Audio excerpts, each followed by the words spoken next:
Justice and injustice have been in the news.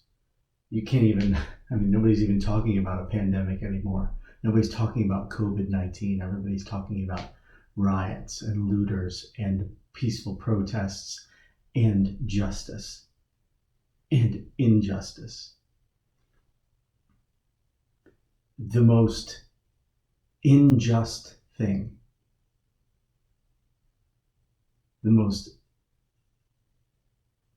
not unjust, it's not a word, the most unjust thing that has ever happened in the world happens in the Bible. And it happens to Jesus, and it happens in John chapter 18 and John chapter 19. The crucifixion of Jesus, the most unjust thing that has ever happened in the world. Here's how it went. There is an arrest. Jesus is arrested. In John chapter 18, starting at verse 1, Jesus is arrested. He's arrested. He's in the garden. And now Judas, who betrayed him, knew the place because Jesus had often been there with his disciples to pray. So Judas came to the garden, guiding a detachment of soldiers and some officials from the chief priests of the Pharisees, and they were carrying torches and lanterns.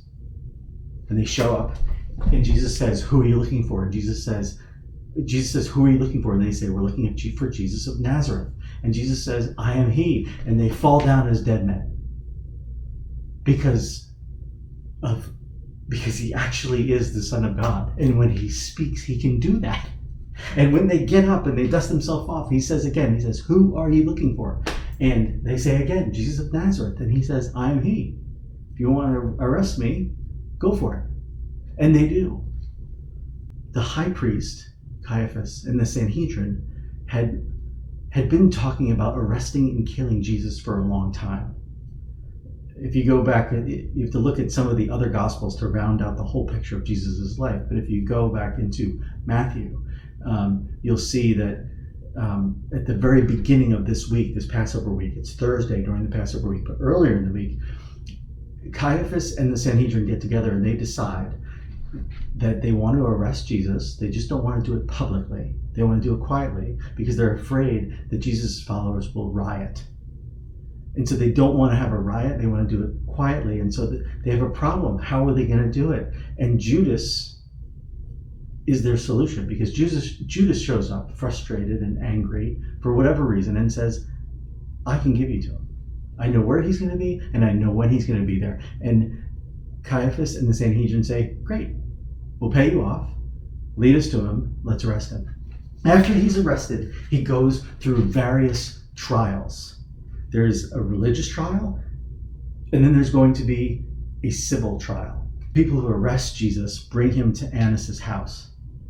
And Annas wants to know just a couple things.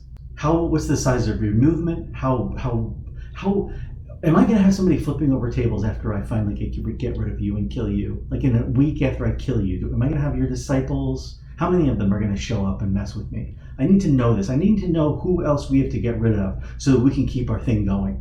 And Jesus doesn't give him an answer. He says, "I've spoken openly to the world. I always taught in the synagogues. I spoke in the temple where all the Jews come together. I said nothing in secret. Why don't you go ask all those people?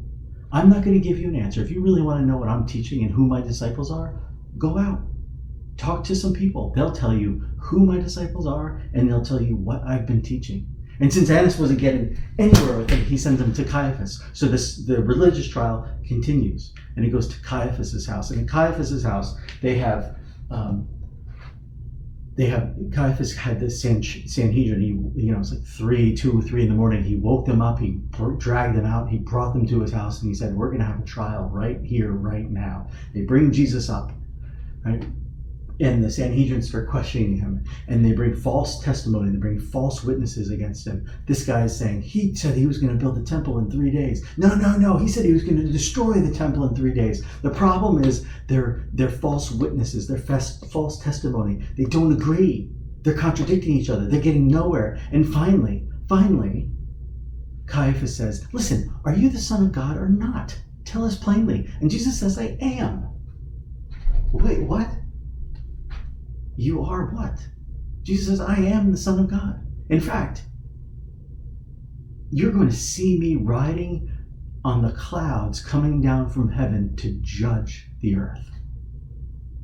And Caiaphas rips his clothes. He tears his clothes and he says, that's all the evidence we need. That is all the evidence we need. Let's lock him up right now. He just claimed to be God. He just blasphemed. He just said that he was God when clearly he is not God. And so they immediately take him and they bring him with all the evidence they need. They bring him to Pilate. And now the civil trial begins. And Pilate says, what's he doing here? And they say, these are the charges. These are the charges. He claims to be God. That is an offense, a criminal offense in our religion. This man needs to be crucified. And Pilate says, whoa. Let me investigate. Let me question him. And so Pilate questions him. Pilate brings him into the palace, summons Jesus and asks him, are you the king of the Jews? And Jesus replies, is that your idea, or did others talk to you about me? Pilate says, am I a Jew? Your own people and chief priests handed you over to me. What is it that you've done? Just tell me what you've done. What is so bad that your own people are bringing you to me with trumped up charges? What did you do, Jesus? And Jesus says, my kingdom is not of this world. If it were, my servants would fight to prevent my arrest by the Jewish leaders. But now my kingdom is from another place. And Pilate said, so you're a king then? And Jesus answered, you say that I'm a king. In fact, the reason I was born and came into the world is to testify to the truth. Everyone on the side of truth listens to me. What is truth? Pilate responded. And then he went out to the Jews again, and he says, I find no basis to charge this man. As far as I'm concerned, he might be a little bit crazy. He's claiming to be a king, but as far as I'm concerned, he's not a threat to Rome. He's innocent. I'm going to let him go. And they say, don't you dare let him go. This man, don't you know, this man has been spreading his lies throughout all of Judea. He started in Galilee, and he's brought it all the way down here. At that point, Pilate says, wait, what? What? He's from Galilee? I'm going to send him to Herod. Let Herod deal with him. I don't have to worry about anything. This guy is innocent. You wanted me to kill him? I don't want to kill him. I'll send him to Herod. Let Herod handle it. He sends him to Herod, a few blocks over, Herod's palace. Herod interviews him. Herod asks him question after question after question. Jesus doesn't answer question after question after question. He refuses to answer anything that Herod asks him. Herod gets frustrated and he says, I don't know what to do with this guy. I don't see any reason to kill this guy. And he sends him back to Pilate. Pilate then says, all right, fine. This is what we're going to do. We're going to beat him senselessly, teach him a lesson, and then I'm going to give him back to the Jews. And so they do that. They scourge him.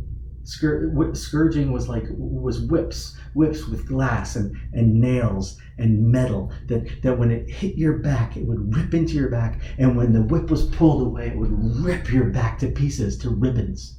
And then they got a crown of thorns, big suckers, right? And they cracked it on his head, and then they smashed it down with a reed, and there was blood coming from his head. And then they wrapped his naked body in a robe. And they mocked him, and they said, "Hail, King of the Jews! You said you were the King of the Jews." And they would punch him, and they'd say, "If you claim to be God, who punched you?" And they would punch him, and they would hit, and they tore his beard, and they tortured him, and they beat him mercilessly. And then they ripped the robe off, and all the scabbing that had begun to form on his back after the scourging tore open. He was a bloody mess. And so Pilate brings out Jesus, a bloody pulp, back out to the religious leaders, and he says, here he is. He's been taught a lesson. I'm letting him go. And the religious leaders don't want to hear it. And they say, crucify him. Crucify him. Pilate said to them, here's the man. As soon as the chief priests and their officials saw him, they shouted, crucify, crucify. But Pilate said, you take him and you crucify him. As for me, I find no basis to charge him again for anything. He's innocent. I taught him a lesson. Let's move along. But the Jewish leaders insisted, we have a law, and according to that law, he must die because he claimed to be the Son of God. When Pilate heard this, he was even more afraid, and he went back inside the palace, and he turned to Jesus and he said, where do you come from? I need to know, where do you come from? He asked Jesus, but Jesus gave him no answer. Do you refuse to speak to me? Pilate said. Do you realize that I have the power to either free you or to crucify you? And Jesus answered, you would have no power over me if it were not given to you from above. Therefore, the one who handed me over to you is guilty of a greater sin. And so Pilate brings him back out and he says, here is your king. But they shouted, take him away, crucify him, crucify him. And then Pilate asked, shall I crucify your king? I mean, he said he was your king. And they say, the religious leaders say, we have no king but Caesar. Finally, Pilate handed him over to be crucified. The most unjust thing that has ever happened in this world, we just talked about. If this happened right now in the news, everyone would freak out. If somebody got arrested and then was kept up all night and just mercilessly beaten, mercilessly slapped and asked questions after question after question and interrogated, we would say that's not fair. That shouldn't happen in America. Nobody should be interrogated for that long. Nobody should be treated in that way. Nobody should be beaten. Nobody should be mocked. Nobody should be tortured, especially if they're innocent. Time and time again, Herod found Jesus innocent. Pilate found Jesus innocent. And so the most unjust thing that's ever happened on the earth happens to Jesus. And here's why it happens. This is what it says in Peter 2:23. It says, when they hurled their insults at him, he did not retaliate. When he suffered, he made no threats. Instead, he entrusted himself to him who judges rightly, judges justly. He himself, Jesus, bore our sins in his body on the cross so that we might die to sins and live for righteousness. By his wounds you have been healed, for you were like sheep going astray, but now you've returned to the shepherd and the overseer of your souls. When they hurled insults at him, he did not retaliate. When they whipped him, and when they scourged him, and when they mocked him, he suffered.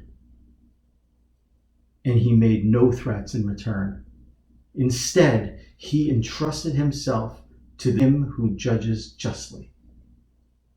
He was treated unjustly that night throughout multiple trials after his arrest. He was treated unjustly for you and for me, so that we could be justified, so that we could be saved, so that God can just be justified in forgiving us, even though we deserve death and hell.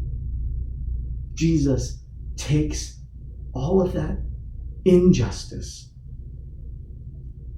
He takes it and he doesn't say anything back. He doesn't do anything back. He is, the Bible says, led like a lamb to the slaughter. And he does it humbly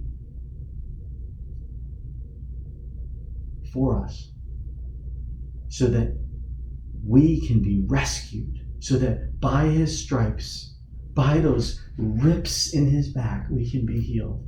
By his wounds, the wounds in his face and the wounds in his hands and his feet, we can be healed, so that we could be justified, so that we could be rescued, so that we could be saved, so that our relationship with God could be reconciled, so that our sin problem could be cured, so that the penalty for sin that we deserve to pay could be paid, but not by us, but by him in our place. I just pray and I just hope that you will spend a good portion of your time thinking about Jesus, right? The Son of God who comes to earth to rescue you. And he does it through the most horrible circumstances, right? He works through the most horrible circumstances. Unjustly accused, mock trial, trumped up charges, death penalty, the worst kind of death you could ever imagine. Crucified on a cross, suffocating to death for us. It wasn't just that. Anyway, think about it, pray about it. Read John chapter 18, John chapter 19.